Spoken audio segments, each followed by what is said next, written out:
அத்தியாயம் 2. கரிகாலன். குழந்தை பிறந்தது.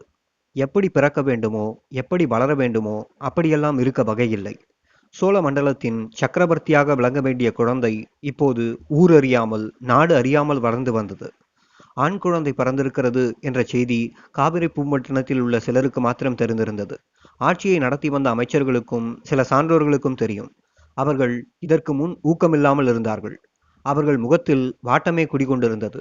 ஒவ்வொரு நாளும் இரும்பிடர் தலையாரிடம் இருந்து நல்ல செய்தியை எதிர்பார்த்து கொண்டே இருந்தார்கள். இளஞ்சேட்டு சென்னி இருந்து பார்த்து முறைப்படி குழந்தையை சீராட்ட கொடுத்து வைக்கவில்லையே என்ற துயரம் அவர்களுக்கு இப்போது உண்டாயிற்று.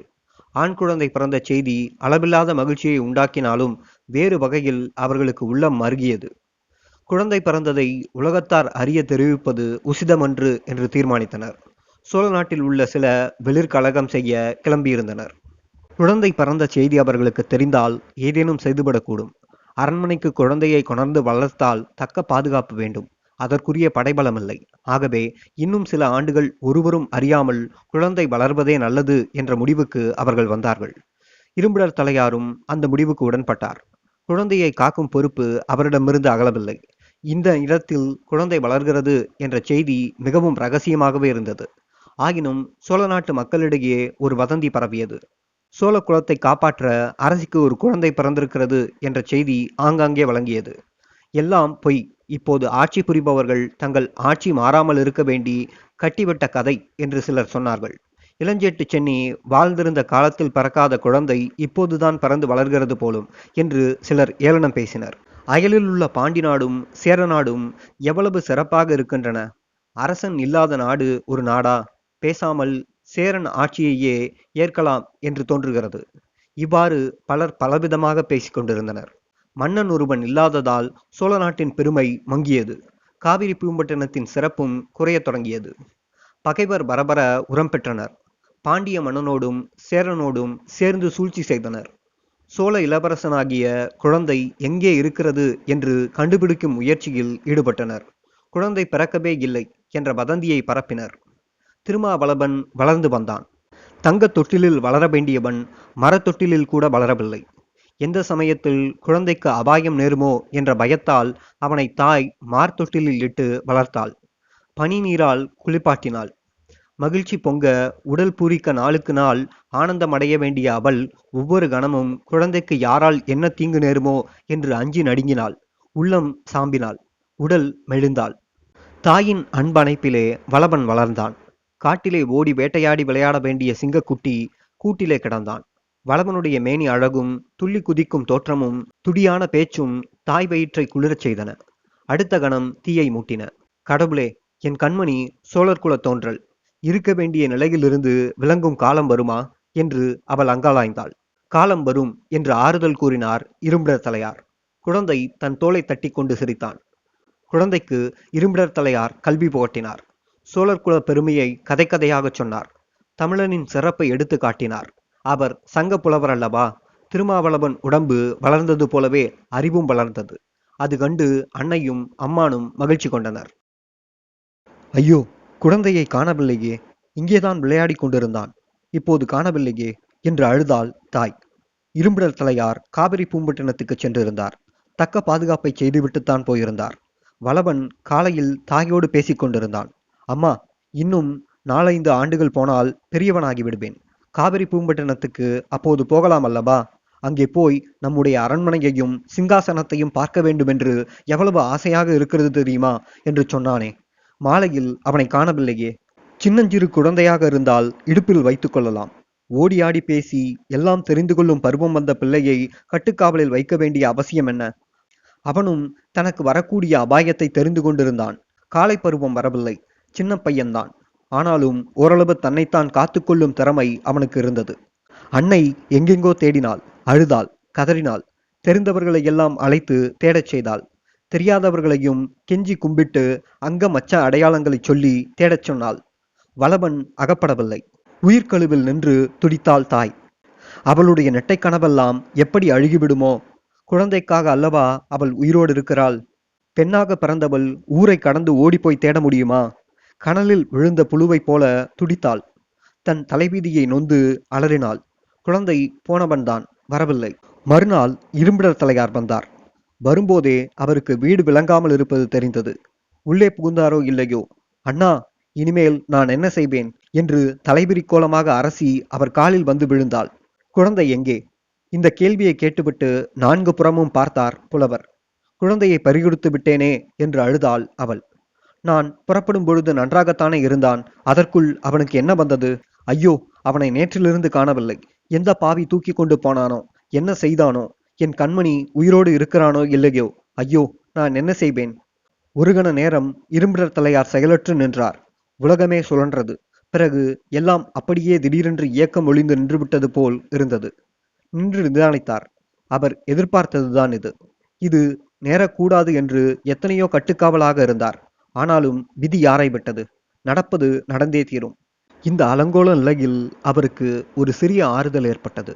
அவர் முதலில் அஞ்சியது போல இளவரசன் இறந்து போகவில்லை. யாரோ வஞ்சகருடைய சூழ்ச்சியால் மறைந்து விட்டான். தாய் புண்ணியம் செய்திருந்தாளானால், சோழர் குலம் புண்ணியம் உடையதானால், சோழ நாடு பாக்கியம் பெற்றதானால் இன்னும் நம்பிக்கைக்கு இடம் உண்டு. இளைஞன் தக்க பருவம் வராதவன் வளவன். ஆனால் எளிதிலே ஏமாந்து போகிறவன் அல்லன். சோழர் குலத்தின் வீரக்குருதி அவன் நரம்புகளில் ஓடியது. சோழர் கொடியான புலியைப் போல அவன் பதுங்கி பாயும் திறமையுடையவனான காலம். அவன் தோளில் வீரத்தின் செறிவு இருந்தது. அவன் பேச்சில் ஆண்மையின் அழுத்தம் இருந்தது. ஒரு நாள் காவிரி பூம்பட்டினத்திற்கு தானாக போய் வரலாம் என்று புறப்பட்டிருப்பானோ? அன்று ஒரு நாள் அந்த நகரத்தை பார்க்க வேண்டும் என்ற ஆசை அதிகமாக இருப்பதாக சொன்னானே என்று தாய் கூறினாள். இருக்கலாம், அங்கே போய் தேடுகிறேன். அநேகமாக அந்த நகரத்தில் இருக்கக்கூடும் என்றே தோன்றுகிறது என்றார் புலவர். இதை அவர் மனப்பூர்வமாக சொல்லவில்லை. தாயின் வேதனையை குறைக்க வேண்டும் என்ற எண்ணத்தினால் அவர் கொண்ட ஐயத்தில் உண்மை இருப்பதாக காட்டினார். அவருக்கு இந்த சந்தேகமே இல்லை. இளவரசன் மிகவும் கூரிய அறிவுடையவன். யாரிடமும் சொல்லாமல் போக மாட்டான். இதை அவர் தெரிந்து கொண்டிருந்தார். சரி, நான் போய் வருகிறேன். குழந்தையை அழைத்து கொண்டே வருகிறேன். நீ கவலையுறாமல் கடவுளின் மேல் பாரத்தை போட்டு இரு என்று விடைபெற்றார் புலவர். அண்ணா, நான் குழந்தையை காண்பேனா என்று அழுதாள் அவள். நான் பாவி, குழந்தையை பக்கத்திலேயே இருக்கும்படி சொல்லாமல் போனேனே என்று புலம்பினாள். அதையெல்லாம் நினைத்து இப்போது பயனில்லை. குழந்தை கிடைத்து விடுவான் என்றே எனக்கு தோன்றுகிறது. இவ்வளவு காலம் பாதுகாத்த திருவருள் இனியும் பாதுகாக்கும் என்ற நம்பிக்கை இருக்கிறது. நீ கவலைப்படாமல் இரு. இரும்பிடர் தலையார் புறப்பட்டு விட்டார். காவிரி பூம்பட்டினத்திற்காக? இல்லை இல்லை. அங்கே அவருக்கு என்ன வேலை? இளவரசனை இழந்து விட்டேன் என்று சான்றோர்களிடம் சொல்லப்போவதானால் போகலாம். என்ன செய்வது, எங்கே போவது என்று திட்டமே இல்லாமல் அவர் புறப்பட்டார். கால் போன வழியே நடந்தார். தம் தங்கைக்கு முன் தம் துயரத்தை வெளியிடவில்லை. இப்போது அவர் உள்ளத்துக்குள்ளே புதைந்திருந்த துயரம் வந்து கப்பிக்கொண்டது. கால் தள்ளாடியது. கண்ணில் நீர்த்துளிகள் தோன்றி பார்வையை மறைத்தன. தலை கிறுகிறுத்தது. எதிர்பாராத வகையில் சிக்கிக்கொண்டான் இளவரசன். யாரும் இல்லாத காலத்தில் 2 முரடர்கள் அவனை மறித்து பிடித்து கொண்டார்கள். ஆட்டுக்குட்டியைப் போல் தூக்கி கொண்டு ஓடினார்கள். இளவரசன் ஐயோ என்று கத்தவில்லை. அந்த வார்த்தை அவன் குலத்தினர் வாயில் வராதது. தன்னால் ஆன வரையில் முரணி பார்த்தான். முரடர்களின் பலத்துக்கு முன் அவன் பலம் எம்மாத்திரம்? பகைவர்கள் ஒற்றர்களை ஏவி அரசி இருக்கும் இடத்தை தெரிந்து கொண்டார்கள். பிறகு அவருக்கு குழந்தை பிறந்து வளர்வதையும் அறிந்து கொண்டார்கள். மேற்கொண்டு மூளையிலே கிள்ளி எரியும் வேலையிலேயே முனைந்தார்கள். அதன் பயனாகத்தான் இளவரசன் திருமாவளவன் முரடர்கள் கையிலே சிக்கினான். ஏதோ ஒரு இடத்திற்கு அவனை கொண்டு போனார்கள். ஒரு வீட்டில் அடைத்து விட்டார்கள். பாவம் இளம் பாலகன். உலகம் இத்தகையதென்று அறியாதவன். உலக விரிவை காண கொடுத்து வைக்காதவன். கூட்டிலே வளரும் சிங்க குட்டியைப் போல வளர்ந்தவன். தான் வாழும் பெரிய சிறையை விட்டு பகைவர் புகுத்திய சிறிய சிறையில் இப்போது கிடந்தான். அங்கே அன்னை இருந்தாள், அம்மான் இருந்தார். இங்கே என்ன இருந்தது? இருள் இருந்தது. பகைவர்களின் கொடுமை இருந்தது. இந்த இடத்திலிருந்து மீள வழியுண்டா என்று ஆராய்ந்தான். மேலே கூரை வேய்ந்திருந்தது. பெரிய கட்டிடம் அல்ல, சிறிய வீடு அது. மனிதர்கள் பேசும் குரலே காதில் விழவில்லை. வீட்டு கூரையை பீத்து கொண்டு வெளியேற முடியுமா? அது முடிகிற காரியமாக தோன்றவில்லை. கத்தி பார்த்தான். மாமா, அம்மா என்று அழைத்தான். யாரும் ஏனென்று கேட்கவில்லை. காட்டுக்கு நடுவில் அந்த இடம் இருக்க வேண்டும் என்று தோன்றியது. உண்மையில் சோழ நாட்டிலே அவ்விடம் இருக்கவில்லை. சோழ நாட்டுக்கும் சேர நாட்டுக்கும் இடையிலே கருவூரை அடுத்து ஒரு சிறிய காட்டில் திருமாவளவனை சிறை செய்திருந்தார்கள் பாவிகள். அயர்வினால் இளவரசன் தூங்கிவிட்டான். எவ்வளவு காலம் தூங்கினானோ தெரியாது. ஏதோ ஆளரவம் கேட்டு விழித்து கொண்டான். வெளியிலே யாரோ பேசினார்கள். பேச்சு தெளிவாக காதில் விழவில்லை. யார் அங்கே என்று கேட்டான். அவர்கள் விடை கூறவா வந்தார்கள்? மகா பாவிகள் அந்த சோழர் குல கொழுந்தை உயிரோடு கொளுத்திவிட வந்தார்கள். நள்ளிருளில் இந்த காரியத்தை செய்ய வந்திருந்தார்கள். அந்த கூரை வீட்டில் நெருப்பு வைத்துவிட்டு போய்விட்டார்கள். உள்ளே இருந்த சிறுவனுக்கு புகை நாற்றமும் மூங்கில் வெடிக்கும் ஓசையும் தெரிந்தன. ஒரே வெளிச்சம் தோன்றியது. அண்ணாந்து பார்த்தான். கூரை தீப்பிடித்து கொண்டது தெரிந்தது. ஆ என்று கூவினான். இனி எப்படி தப்புவது? கதவை இடித்தான். தன் பலத்தையெல்லாம் சேர்த்து இடித்தான். அது வழிவிடவில்லை. மேலே கூரை பற்றி எரிந்தது. நெருப்பு கங்குகள் எரிந்து மூங்கிலும் கீழே விழுந்தன. எரியாத கூரைப்பகுதிக்கு அடியிலே போய் ஒன்றிக்கொண்டான். அந்த பகுதி எரிந்துவிட அதிக நேரம் செல்லாதே. கூரை முழுவதும் நெருப்பு கோலமாகி அவன் தலைமேல் விழப்போகிறது. அப்புறம் ஓடி ஓடி ஒதுங்கினான். அம்மா, அம்மா, மாமா, மாமா என்று கதறினான். தந்தையையோ பிறரையோ கூப்பிட்டு பழக்கமிருந்தால் அல்லவா அவன் வாயில் வேறு வார்த்தை வரும்? நெருப்பு வானவேடிக்கை செய்து கொண்டிருந்தது. அந்த சடசட ஓசையினூடே அவன் போட்ட சத்தம் வெளியிலே கேட்குமா? இன்னும் அரை நாளிகையில் திருமாவளவன் உயிரோடு வேகப் போகிறான். தீ நாக்குகள் தாவி தாவி பிடிக்க வருகின்றன. அவன் கனல் வேகம் காந்த மூலையிலே ஒன்றுகிறான். அம்மா என்று கத்துகிறான். மாமா என்று கூவுகிறான். மாமா, மாமா நீண்ட கூச்சல் போட்டு விழப்போனான். வலபா என்று ஓர் ஒலி கேட்டது. அவன் சற்று நிதானித்தான்.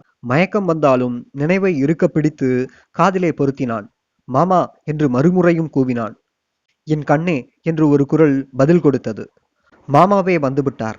இரும்பிடர் தலையார் எங்கெங்கோ அலைந்தார். அந்த நேரத்துக்கு அங்கே வந்துவிட்டார். எங்கும் அலைந்து அலைந்து தேடினார். அந்த இரவில் இந்த சிறு காட்டின் வழியாக வந்தார். நெருப்பு எரிவது அவர் கண்களிலே பட்டது. அங்கே வந்தார். மாமா என்ற குரலை கேட்டார். அது வளவனுடைய குரல் என்று தெளிவாக தெரிந்தது. ஒரு கணத்தில் எல்லாவற்றையும் ஊகித்து கொண்டார்.